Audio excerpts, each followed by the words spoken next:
Banu Исраил кавмында bir insan болгон. Ал 70 жыл Аллах Таалага ибадат кылат. Өмүрүн зикир ибадат менен өткөрөт. Качан Алланын алдына ахиретке барганда, Алла Субханаху ва Таала айтат: "Эй менин пендем, сен менен рахматым менен бейишке киргин" дейт. Ошондо инсан айтат экен. Инсан негизинен бардыгыбыз тең өтө аз шүкүр кылган макулукпуз.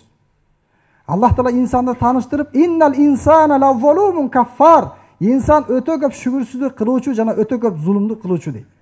Биз көп зулумдук кылабыз. Баягы инсан 500 жыл ибадат кылган.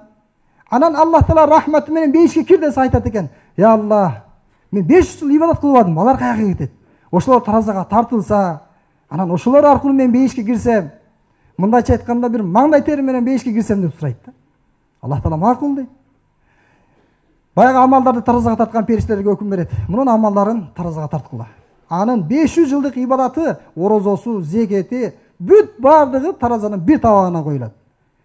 Экинчи табагына Аллах Таала бизге берген көз неаматы. Ал неамат экинчи табагына коюлганда, Аллаху жахатхунна бүт бардыгын көтөрүп кетет экен да. Салмактуу басымдуу болуп кетет экен анын көзүчү. Анан Аллах Таала бул пендемдин жакшы амалы азыраак болуп калды. Күнөөсү көбүрөөк болуп калды. Муну тозокко киргизгиле дегенде, баягы шунчалык кыжалат болот экен. Айткан сөзүнө бушайман болуп, анан үмүтүн үзбөй, "Я Аллах, болду. Мен сенин рахматың менен кирем. Мен өзүмдүн ибадатым менен да бейишке кире албайт экенмин" дегенде, Аллах Таала рахим зат да, мээримдүү зат.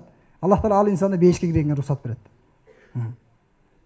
Биз Аллах Субханаху ва Тааланын мээрими менен гана бейишке татыктуу боло алабыз. Биздин кылган ибадаттарыбыз, амалдарыбыз, кулчулуктарыбыз Аллах Таала бизге берген бир неаматка да татыбайт экен да.